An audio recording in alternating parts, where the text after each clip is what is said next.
YouTube. This is what my morning looks like every other morning. And I'll share the story with you guys after you guys get a chance to see what it is I do every morning. Here we go.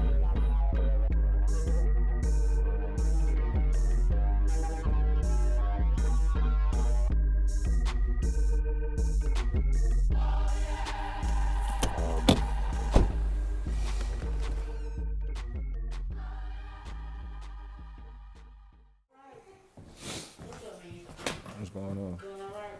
Yeah. Oh, this one, look what it is.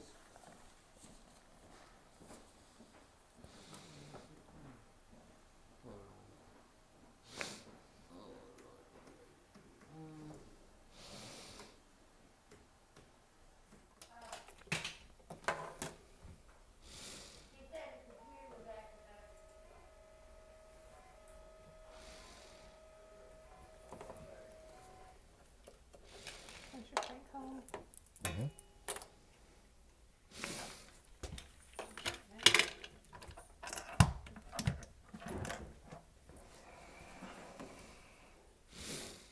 You mind if I record myself doing this? Huh? Can I record myself doing this? What? Can I record myself doing this? Oh, I have no idea. It's for a YouTube You're channel. not supposed to have your phones out if Oh. All right, ladies and gents. So I'm back home, as you guys can see. But I'm sorry I wasn't able to show you what goes on at the window. As you see, I'm not supposed to have my phone out. It is against the law. I didn't want to get in trouble because I honestly need the program. But yeah, so I'm in a drug program. No, I'm not an alcoholic. And maybe in the last 90 days, I am no longer a drug addict. I did have a problem with drugs. I won't go into specific drugs because some of you may have the same issue. Or maybe I will just in a later video. I don't know. I did have a severe drug problem and I was spending a lot of money on them every day. Also, and maybe another story time, I'll tell you about how I pretty much betrayed everyone I know and love and every friend I ever had, all for this drug. And it pretty much ruined my life, which brought me to the rock bottom point of needing to go to that treatment center. And I'm so blessed and fortunate that the treatment center is 5 minutes up the road from my house. So yeah, I've been doing that since October the 23rd. Excuse me. Yeah, October the 23rd, I want to say. And I wish I'd done it 10 years earlier. Yeah, I know I'm saying 10 years, but truth be told, 10 years earlier would have been the best idea I could have had at that time. I wouldn't be in a position I'm in today. I think my life would be a lot different, but you know, who knows? God has different plans for all of us. Even if you don't believe in God, he believes in you. And all I could think of is, I keep saying, it's either going to be one day or the truth going to be day one. It's always either one day I'll do it, or is it today is day one. And that's how I felt on that day. You know what? Today is day one. It was actually late at night. I looked up the information. I called right then. They said that their hotline wasn't open at that time. Gave me a number to text. I texted right then. They gave me a appointment for the very following day at 9 o'clock in the morning. And I followed up with the appointment. And I've been getting treatment ever since. And it's a lot cheaper than buying drugs off the street every day. And it's not illegal because I'm not buying drugs anymore, but I'm not putting myself or others in harm's way to be pulled over by the police and harassed because I need my fix for the day.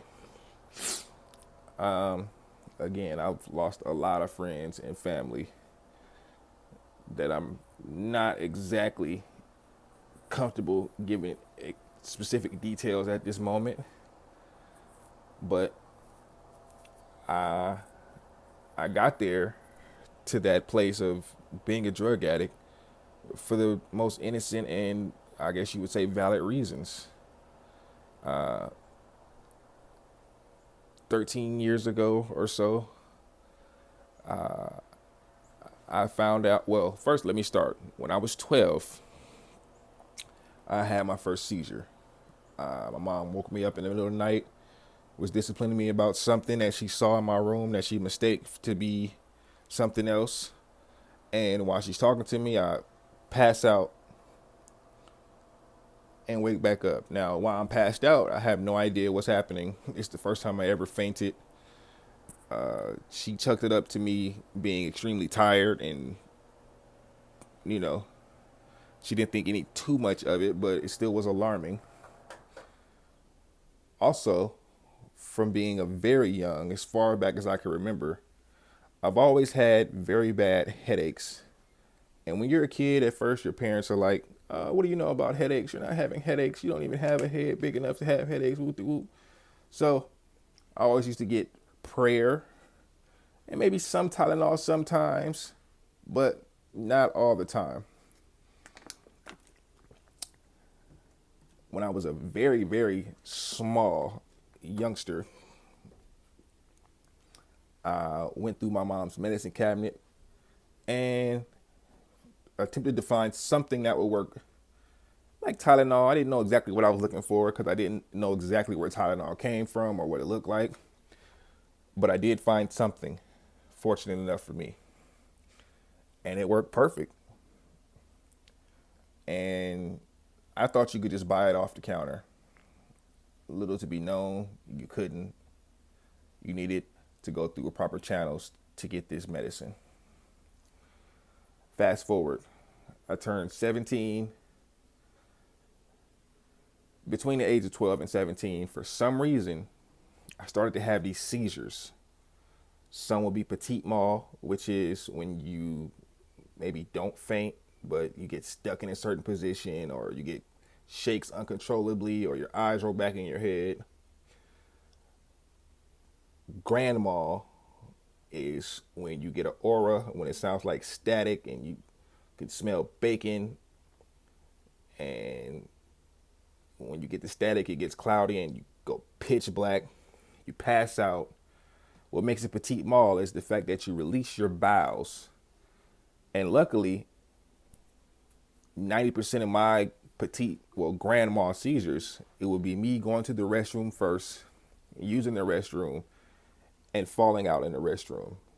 No one would see me, of course, because I'm in the restroom, but most of the time my family would hear a loud bang.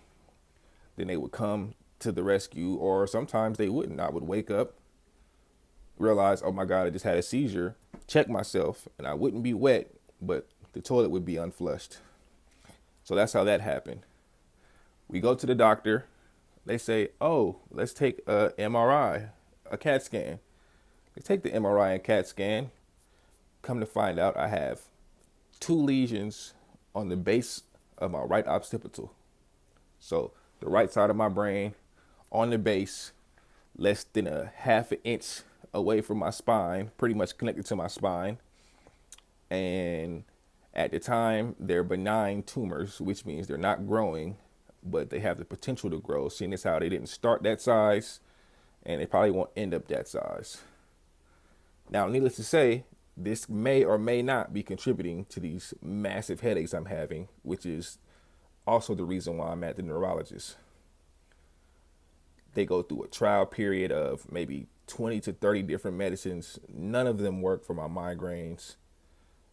And I tell him, well, I've been taking this whenever I can find it. So he says, whoa,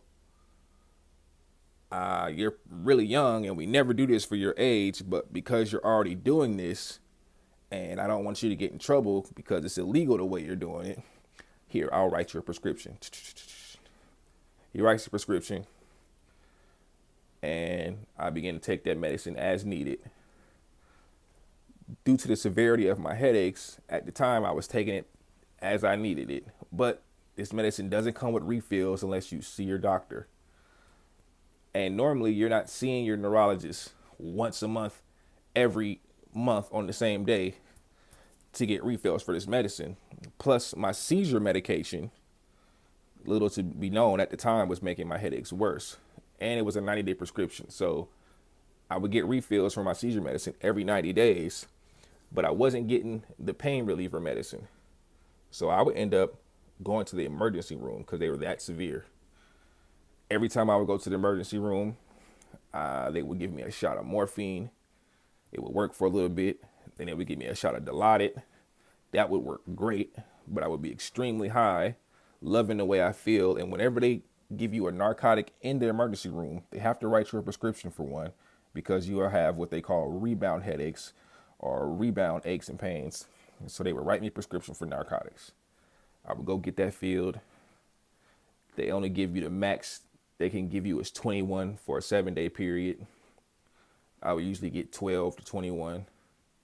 It wouldn't last me the 7 days. And there was one year where I went to it was about August, and I'm going to the hospital, and there's a cleaning guy coming out of my room, and right behind him is the nurse, and he comes in and he says, "Mr. May, I'm not sure if you're aware of this, but it looks like our charts say you've been here 153 times." I look at my girlfriend and say, "No, wait, that can't be correct." He flips the screen around and shows me, yeah, 153 times this year alone since January the 3rd. And it was only like August the 13th or the 23rd or something like that. 153 times, which is crazy.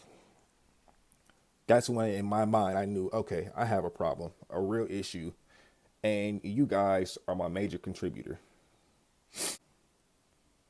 The issue was I had no idea what to do about my migraines, and my doctors didn't either, other than to feed it with the as needed medicine.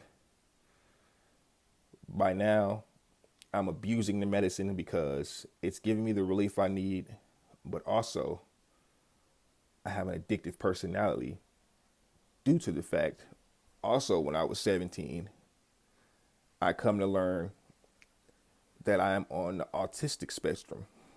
I have a form of autism called Asperger's, and it took me a few years of therapy and prayer and just practicing before I even knew I had autism, how to be relatable and deal with everyday things and people. Because when I was about 14 or 15, I'm sitting in the backseat of the car, and I finally tell my mom and my stepfather, "Hey, you guys, listen to me.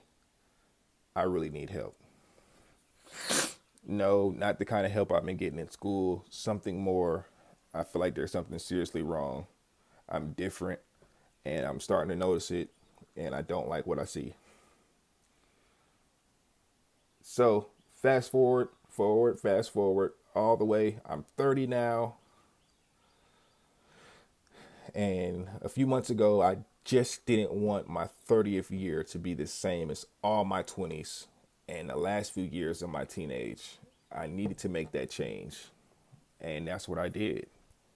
And here now, past 90 days, clean and sober. And I am working on becoming a more valued part of my family and my society.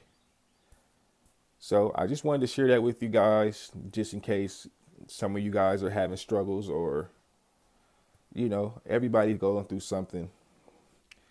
And sometimes you wear a smile, but behind that smile is a lot of pain, a lot of anguish, and sometimes people don't know. So I'm here for you guys.